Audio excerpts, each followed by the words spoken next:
अपने मन से घुसेड़ दी है। अथवा ये भी हो सकता है कि ये भगवान इस प्रकार कर ही नहीं सकते, और अगर की है तो ये बात मान्य नहीं है।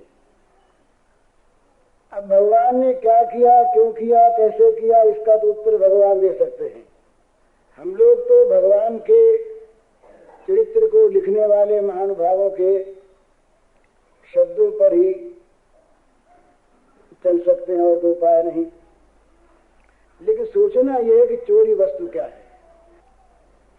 चोरी होती है जो चीज अपनी न हो उसकी। अपनी चीज को कोई चाहे जैसे बरते वो चोरी नहीं होती। दूसरी बात, चोरी होती है किसी की चीज को छिपाकर अनजान में ले करके कोई भाग जाए, ये चोरी होती है। पर यहाँ ध्यान दे के देखें, दोनों बात नहीं है। संसार में ऐसी कौन सी वस्तु है जो भगवान की नहीं है? संसार का कोई पदार्थ, संसार की कोई वस्तु, संसार का कोई भाव इस प्रकार का नहीं है जो भगवान की मालिकी में न हो। सब चीजें भगवान की, इसलिए अपनी चीज को भगवान चाहे जैसे, चाहे जब, चाहे जिस प्रकार से ले ले, वो चोरी नहीं होती अपनी चीज। चोरी तो हम लोग करते हैं दिन रात, जो बड़े शाह बने हुए रहते हैं।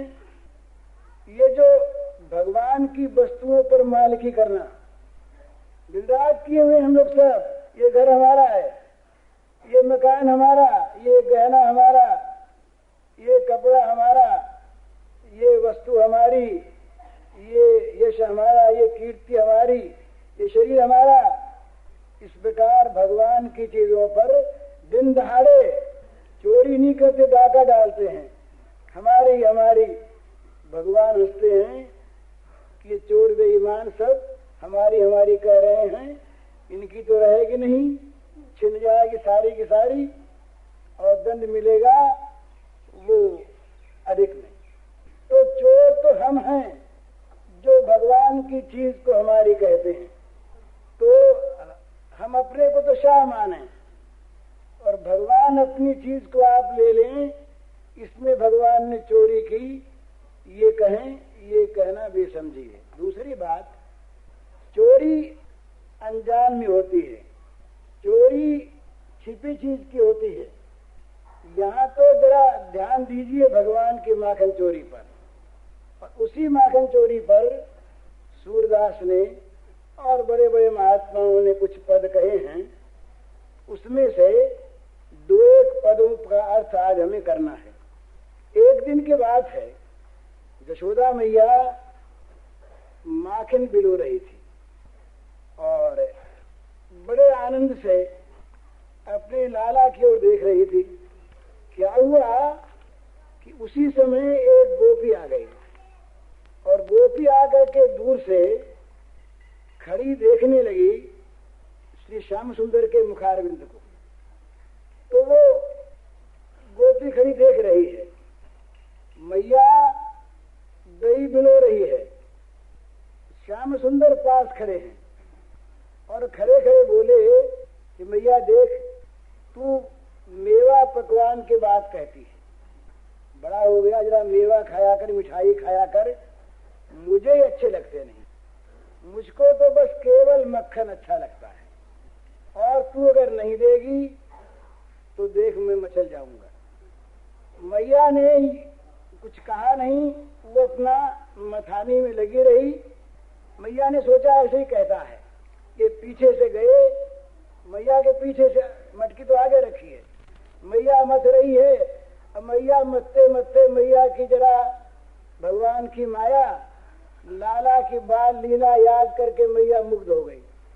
मैया की आंख मुद गई और अंदर ही वो अपना लाला के गुणों का स्मरण करने लगी। इन्होंने देखा मैया ने तो आंख मीच रही है, नींद आ गई, चलो मौका लगा। तो इन्होंने धीरे से हाथ डाल के मक्खन आ गया था, बिलो रही थी मसई, मक्खन आ गया था ऊपर, तो यूं ले करके मैया की वो मटकी में हाथ डाला और मक्खन द्वार मुंह में ले करके और पीछे खड़े हो गया। मैया ने आंख खोली, कहाँ जा रहे हो, क्या किया? देखा मक्खन उखन लगा हुआ, खिला हुआ, इतने में भाग गए। बोले देख अब क्या करती हूँ। तो एक गोपी वो जो खड़ी देख रही थी, उसको बड़ा मजा आया। ब्रज युवती एक पाछे ठाड़ी, सुनत श्याम की बात, मन मन कहती कबू मेरे घर देखो माखन खात। ब्रज युवती एक पाछे ठाड़ी, सुनत श्याम की बात, मन मन कहती कबू मेरे घर देखो माखन खात। बैठे जाए मथनिया के ढिंग, मैं तब रहूं छपानी, सूर श्याम प्रभु अंतर्जामी, ग्वालिनी मन की जानी।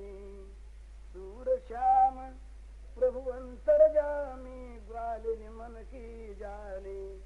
ये सूत्र पाठ है माखन चोरी का।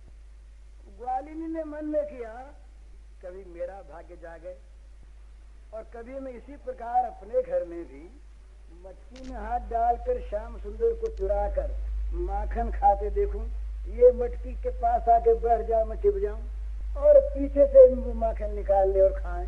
इस प्रकार भोग लगाए। मन में आया भगवान ठहरे भक्तवान का कल्पतर।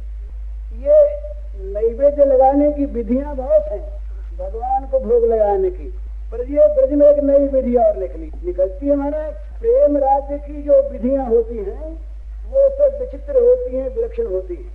भाई सामने चौकी रखो धोकर गंगा जल से, उसके ऊपर सोने का थाल रखो, बड़े पवित्र भाव से पकवान बनाया हुआ हो वो रखो, फिर वेद के मंत्रों से भगवान का आवाहन करो, नैवेद्य भगवान के भोग लगाओ, नैवेद्यम समर्पयामि भक्ति पूर्वक कहो, तब भगवान कहीं भोग लगावे न लगावे।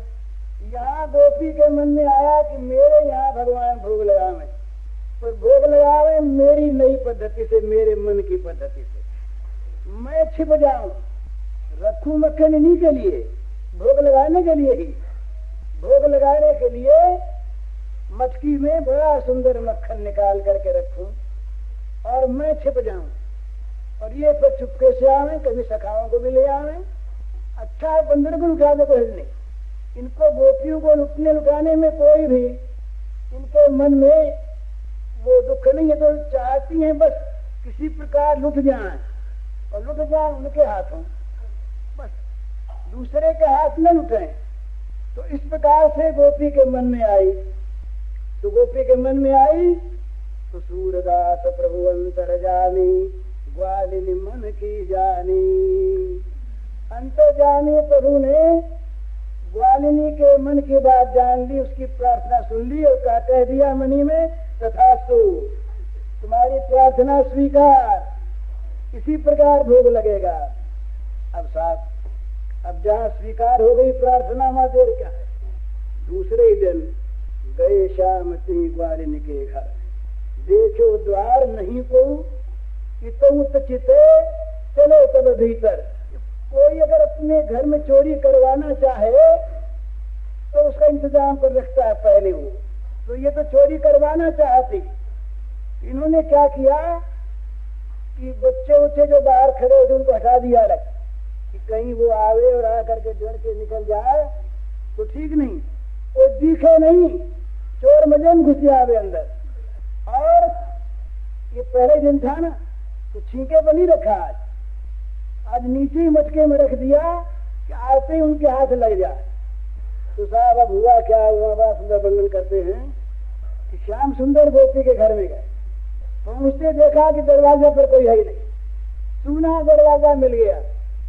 इतो तो चिते चले चलो भीतर, इधर उधर देखा कोई नहीं, तो मजे में घर में घुस गए।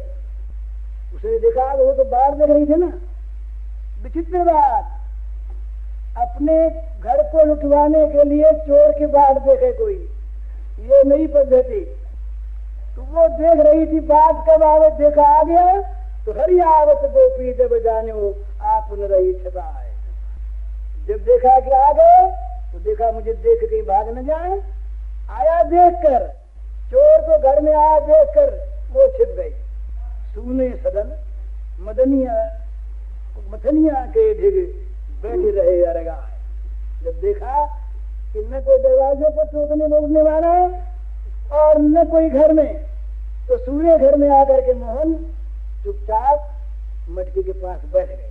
पहले हाथ नहीं डाला, चोरी है ना, चोरी यूं देखा हाथ डालने यूं हाथ इसको देख लो, तो पहले चुपके से अरगाए करके उसके बगल में ही, ठीक बगल में बैठ गए।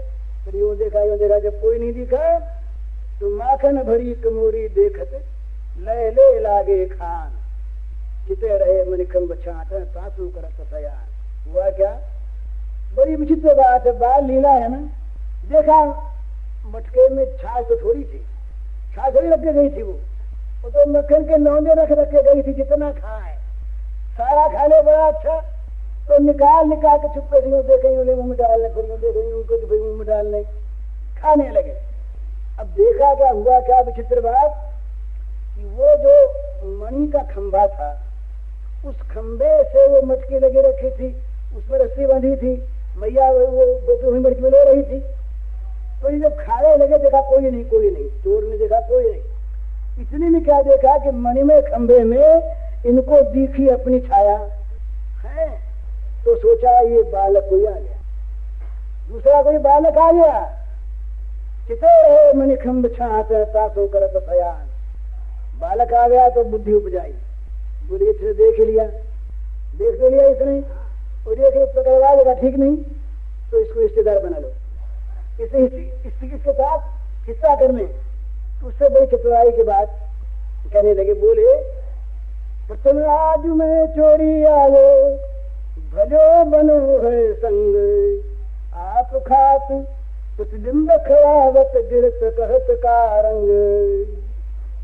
बोले भैया कोई बात नहीं, मैं पहले चोरी करने आ जाया और तुम मिल गए, दो हो गए, अपने मजे में काम करेंगे, हिस्सा आधा, तुम भी खाओ हम भी खाएंगे। यो कह करके खुद खाने लगे, थोड़ा अपने मुंह में थोड़ा उसके मुंह में, मुंह में जीते वो दे तो दिखे। अब मणि के खंभे में मक्खन जाए कैसे, तो वो खंभे में से वो नीचे गिरने लगा मक्खन। जब नीचे गिरने लगा तो बोले देख भैया ये गिरा क्यों रहा है, का रंग क्या मंशा है तेरी, जो चाहो सब देव कमोरी अति मीठो कत डारत, तुम्हें दे तुम्हें तो सुख पायो, तुम जे कहा विचारत। डर है ना कहीं चोर को पकड़वा न दे, और ले नहीं रहा है ना, तो शायद मन में सोचता है थोड़ा दिया है, हिस्सा कम मिला। तो बोले भैया कोई बात नहीं, सारी मटकी तुम ले लो, है पूरी मटकी तुम ले लो, बड़ा मीठा है, तुम जरा खा के तो देखो, गिरा क्यों रहे हो, बड़ा मीठा है। और भैया ये मत देखना कि तुमको मैं कोई दे रहा हूं तो दुख पाक दे रहा हूं, तुम्हें देने में बड़ा सुख है। जो चाहो सब देव कमोरी अति मीठो कद डारत, तुम्हें दे तुम्हें तो सुख पायो, तुम ये कहा विचारत। 3 बार थोड़ा है, सारी कमोरी ले लो, तुम चखो तो सही, बड़ा मीठा है। और तुम इसलिए अगर न लेते हो कि भाई दुख पाकर देता है, बोले ऐसी बात नहीं, तुम्हें देने में बड़ा सुख मुझे मिल रहा है, तुम जरूर ले लो, विचार मत करो। यूं करते करते ये बात कर रही तो वो जो बैठी थी उसको आ गई हंसी, है सुन बात श्याम के मुख की उमगी हंसी बजनारी, सूरदास को निरख ग्वालिम को तो भैचरे मुरारी। ये श्याम सुंदर की मीठी मीठी बातें खंबे के बालक के साथ होती सुन करके, और उसको आ गई हंसी जोर से पड़ी, आनंद बड़ा आया, भोग तो लगी गया, अपनी चीज जो भोग लगाने की थी वो अर्पित हो गई, भगवान ने स्वीकार कर ली। अब ये मीठी बातें सुनी तो आनंद बड़ा आया, तो हंसी रुकी नहीं, हंसी तो भागे, फिर वहां भाग गए। अब साहब अब एक नई बात, और उस ग्वाले ने को इतना आनंद आया, जिसके घर में चोरी हो रोता है कि भूलता है। देखिए ना, उस गोपी के मन में इतना आनंद आया कि वो हर्ष के मारे फूल, और जगह जगह फिरती फिरे, जैसे किसी कंगाल को किसी कंगाल को अगणित धनराशि मिल जाए, किसी अपमानित को महान मान मिल जाए, किसी मरते हुए को अमृत मिल जाए, इस प्रकार से उसको इतना सुख हुआ कि वो अपने सुख को अंदर रख नहीं सके। अब वो उसका मन उमगा कि मेरे सुख को सब देख तो ले, तो निकल पड़ी घर से, जो मिले उसी के सामने हंसे और आनंद प्रकट करे। तो ग्वालियों ने पूछा, रे तेरे हो क्या गया? फूली फिरती ग्वालिनी मन में, पूछती सखी परस्पर बातें, पायो परो कछु कहूं ते। फूली फूली ग्वालिनीपन में कर रही है, उसको इतनी आनंद में मतवाली देखकर सखियों ने पूछा, अरे सखी तुझे कहीं कुछ पड़ा धन मिल गया क्या? कहीं पड़ा धन मिल गया मुफ्त में? तो यूं सुनते ही उसके रोमांच हुआ, वाणी गदगद हो गई, बोला नहीं गया।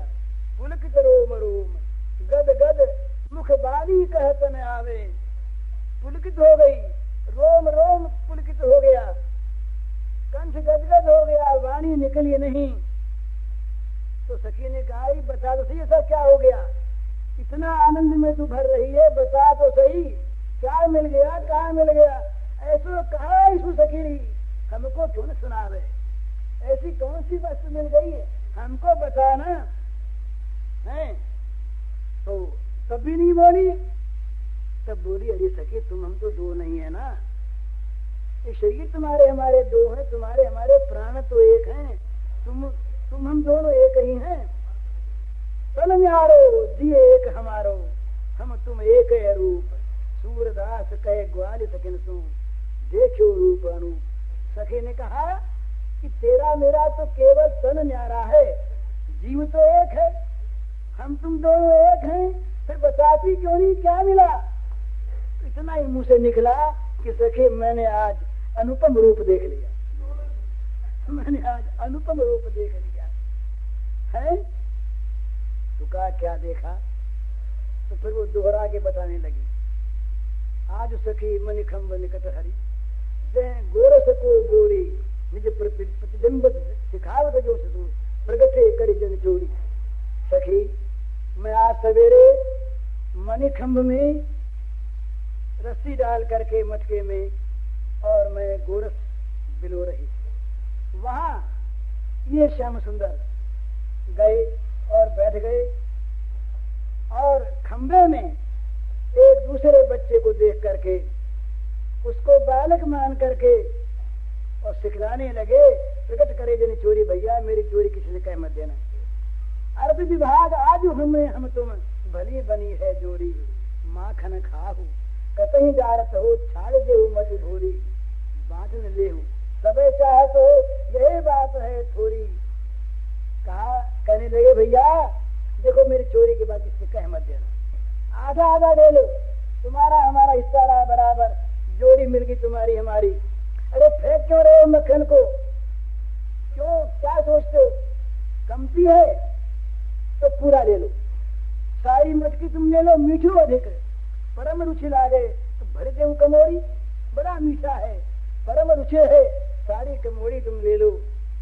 तो सखी कहती है कि सखी जब मैंने ये दृश्य देखा, जब मैंने श्याम सुंदर के मुख से ये वाणी सुनी, तो प्रेम उमंगी धीरज न रहो, तो प्रकट हंसी मुख मोरी, सूरदास प्रभु सब कुछ निरख मुख, भजे कुंज की खोरी।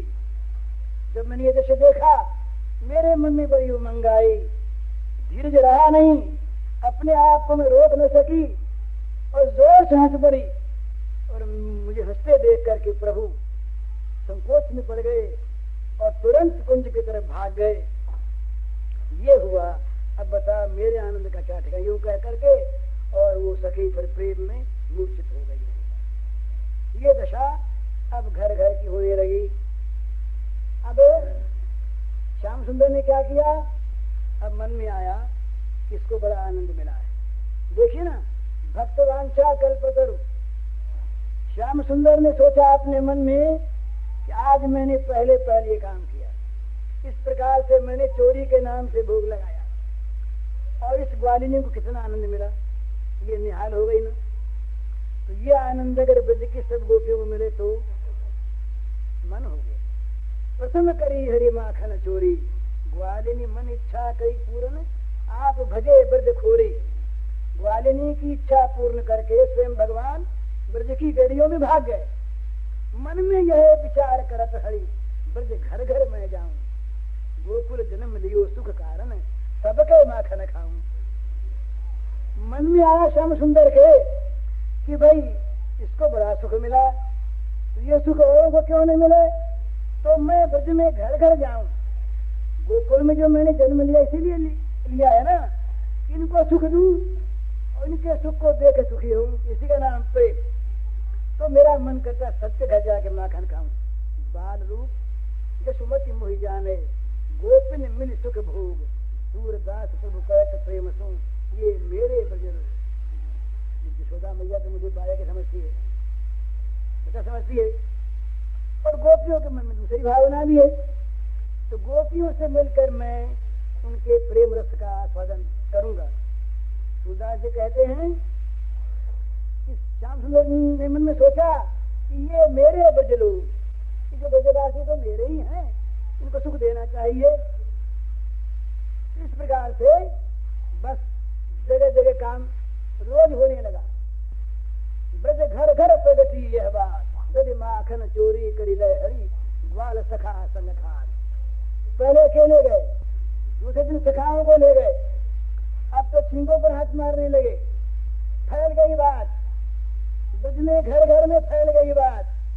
अब तो सबके मन में आज हमारे घर आवे, आज हमारे घर आवे, कल उनका आज हमारे घर आवे, हमारे यहाँ भोग लगावे। ब्रज घर घर प्रगति यह बात, दधि माखन चोरी करी लय हरि, ग्वाल सखा संग खात। ब्रज बनिता यह सुनी मन हरखित, सदन हमारे आवे, माखन खात अचानक पावे, भुज हरि उरही छुआवे। मन ही मन अभिलाष करत सब, हृदय धरती ध्यान, सूरदास प्रभु को घर पे ले, दही माखन खान। वाह, ब्रज के घर घर में ये बात फैल गई कि श्याम सुंदर और दही और मक्खन चोरी करके खाते और गोप सखाओं को खिलाते हैं।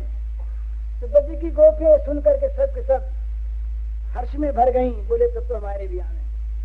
सोचने लगी कि मोहन हमारे घर कब आए और उन्हें मक्खन खाते देख करके अचानक प्राप्त कर लें और प्राप्त करके हृदय से लगा लें। सब मनी मनी अभिलाषा करने लगी, सब हृदय में उनका ध्यान करने लगी।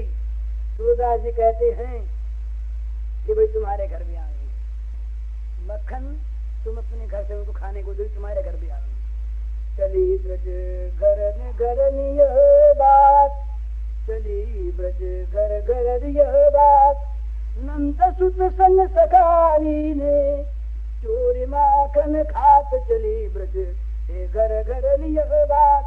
को कहती मेरे भवन को कहती मेरे भवन भीतर, अवहीं बैठे धाय। को कहती मुई देख द्वारे, उत ही गए पराज चली ब्रज घर यह बात। को कहती कि भांति हरि को देखो अपने धाम, हेरी माखन देहु आछो, खाए जितनो श्याम चली ब्रज घर यह बात। को कहती मैं देख पावो भरी धरूं अखबार, को कहती मैं बांध राखूं, को सके निर्वारी चली ब्रज घर यह बात। सूर प्रभु के मिलन कारण करत बुद्धि विचार, जोड़ी कर विधि को मनावती, पुरुष नंद कुमार चली ब्रज घर। अब जब ये बात फैली तो अब ब्रज के घर घर में कोई चर्चा रही नहीं कि दूसरी, गृहस्थों का घर और सब घरों में गोपियां, कोई घर बिना गोपी के नहीं। तो प्रत्येक घर में केवल एक चर्चा रही और कोई चर्चा नहीं। तो क्या चर्चा फैली, लोगों ने कह दिया, सुन लिया और बात फैल गई कि भाई नंदलाल जो है नंद नंदन सखाओं के लिए और रोज चोर चोर के माखन खाते। कोई अपना अनुभव सुनाने लगी और कोई अपना मनोरथ सुनाने लगी। तुम कहते मेरे भवन भीतर अभी पैठेदार। ये चाचा कोई गोपी बोली कि मेरे घर में तो अभी घुस के गए, अभी अभी आए थे और अभी अभी माखन खा के गए। कोई बोली कि अरे तेरे घर तो खा गए, पर मैं भूल से दरवाजे पे खड़ी रह गई थी, मुझे देख करके भाग गए। कोई कहती है कि तुझे देख के तो भाग गए, पर मैं चाहती हूँ कि मेरे घर में कैसे हुए आ जाएं। तुम कहते कई भांति हरे को देखूं अपने धाम, कैसे ही वो मेरे घर में आ जाएं, उनको मैं अपने घर में देखूं और बढ़िया से बढ़िया माखन जितना वो चाहें उतना उन्हें खिलाऊं। हेरी माखन देऊं आठो खाई जितना शाम। किसी ने कहा कि एक बार हाथ हो जाए मेरे घर में, फिर तुम्हें भुजाओं से पकड़ लूंगी, जाने नहीं दूंगी, जाने दूं। वो कहे कि मैं देख ही पाऊं भरी धरो मकवार।